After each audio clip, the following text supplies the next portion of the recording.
आप सभी को प्रणाम। मैं जया भारा जिला संत कबीर नगर से आप लोगों से कहना चाहती हूँ, बाबा साहब ने जो संविधान लिखा जिसके माध्यम से हमको ये बताया गया कि लोकतंत्र है, ये लोकतंत्र भारत लोकतंत्र होगा। 15 अगस्त 1947 में देश आज़ाद हुआ। 26 जनवरी 1950 में देश गणतंत्र लागू हो गया, मतलब हमारा कानून लागू हो गया था। उसी दिन से हमें बोलने का, चालने का, रहने का अधिकार मिल गया, क्योंकि हम लोकतंत्रवासी हैं, लोकतंत्र देश के रहने वाले हैं, लोकतांत्रिक देश की जहां व्यवस्था उस भारत के हम रहने वाले हैं। कहते democracy government by the people, of the people, by the people. ये लोकतंत्र जनता का शासन है, जनता द्वारा बनाया गया है और जनता के लिए है। तो जब हमारे धर्म पर, हमारे मजहब पर, हमारे परिवार पर, हमारे खानदान पर, हमारे पर कोई गलत टिप्पणी करे तो हमारा फर्ज भी बनता है और हमारा अधिकार भी है कि हम उसके खिलाफ बोलें। लेकिन हमको नहीं लगता है कि अब लोकतंत्र बचा हुआ है, क्योंकि लोकतंत्र जो है ये राजतंत्र और अधिनायक तंत्र में परिवर्तित हो चुका है। इसका मैं उदाहरण दूं, मैं किसी पार्टी से मिलान नहीं करती हूँ, लेकिन देश पर जब जब इस तरह से आता आएगी, लोकतंत्र भटकने लगेगा, उस समय मैं जरूर आवाज उठाऊंगी। क्योंकि आपने देखा कि बनारस के मिश्रा जी हैं, सोशल मीडिया पे बहुत ज्यादा छाए रहते हैं और कहीं न कहीं वो मुखर होकर के बोलते हैं, समाज की बातें रखते हैं, देश की बातें रखते हैं। हालांकि किसी पार्टी के बहुत खिलाफत में रहते हैं। उनका मतलब है कि हमारे देश पर, राष्ट्र पर, वतन पर, हमारी जाति, धर्म, मजहब पर, हमारी संस्कृति, हमारे कल्चर पर, हमारे लोकतंत्र पर कोई हमला करेगा, संविधान पर हमला करेगा तो मैं ब्राह्मण होकर के भी बात रखने का काम करूंगा। और ब्राह्मण है, जात से नहीं कोई मतलब होता, क्योंकि वो लोकतंत्र तो सबका है।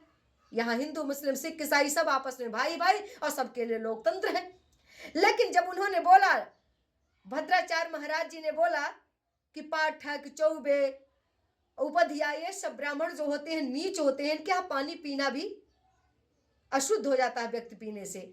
इसी तरह से तमाम गलत बयान किया था, जो नहीं कर, इंसान कोई नीच नहीं है, कर्म से लोग नीच बनते हैं। कर्म से जो सफाई नहीं कर रहा, मलच्छगिरी कर रहा है, मीट मांस मदिरा खा रहा है, शराब पी रहा, उल्टी कर रहा है, गंदगी पोता, उसे नीच कह सकते, उसके हाथ का पानी नहीं पी सकते। मनुष्य कोई भी हो, किसी भी जात का हो, किसी और तो ऐसा बात अगर उन्होंने कहा तो मिश्रा जी तो ब्राह्मण थे और ब्राह्मण समाज के खिलाफ उन्होंने बोला।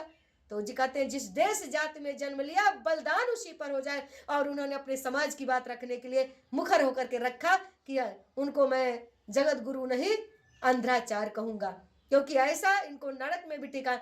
गलत नहीं बोला, क्योंकि जो जब इन्होंने सबसे पहले एक गुरु होकर के मठ पर बैठ करके इतनी उम्र में इस तरह बोल रहे हैं धर्म के मंच से, तो लोकतंत्र को बचाने के लिए और अपनी मान, अपनी सम्मान, अपनी जात के लिए और इस देश की सबको एक बनाने के लिए अगर उन्होंने आवाज उठाई तो कोई गलत नहीं उठाया।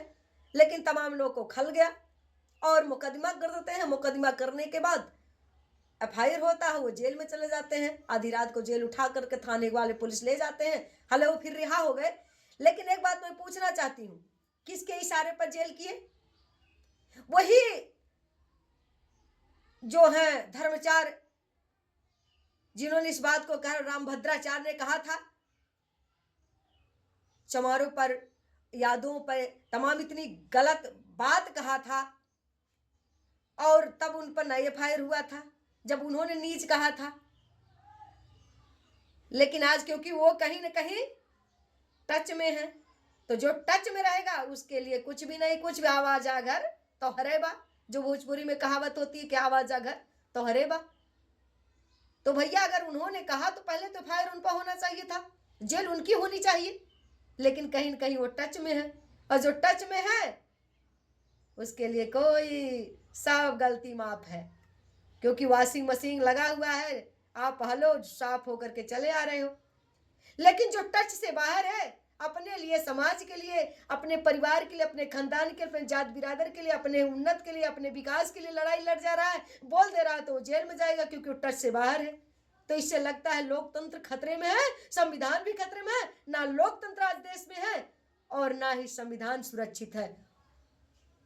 आज अधिनायक तंत्र हमको लग रहा है। तो मैं आप लोगों से यही कहना चाहती हूं कि मैंने कहा सही कहा कि गलत कहा, मेरे चैनल को देख करके हमें कमेंट करके जरूर आप लोग बताइए। और हम आपके कमेंट का आभारी हैं। हमें कमेंट क्यों नहीं आप लोग लिखते हैं? बहुत से लोग कहें आप इतना अच्छा बोल देती है, उस पर गलत, अरे गलत अच्छा बोलती हो तो अच्छा भी तो लिखो और मुझे कमेंट करके जरूर बताओ। मैं जया भारत आप लोगों से यही अपेक्षा करती हूँ। हमारा शेयर मत करना और सब्सक्राइब मत करना, लेकिन कमेंट मुझे ज़रूर लिखो, जिससे मैं जानूं कि आप लोगों ने मेरी बात को सुना। सभी लोगों को पुनः जब तक कमेंट लिखते हैं, सभी देशवासियों को जय भारत, जय लोकतंत्र।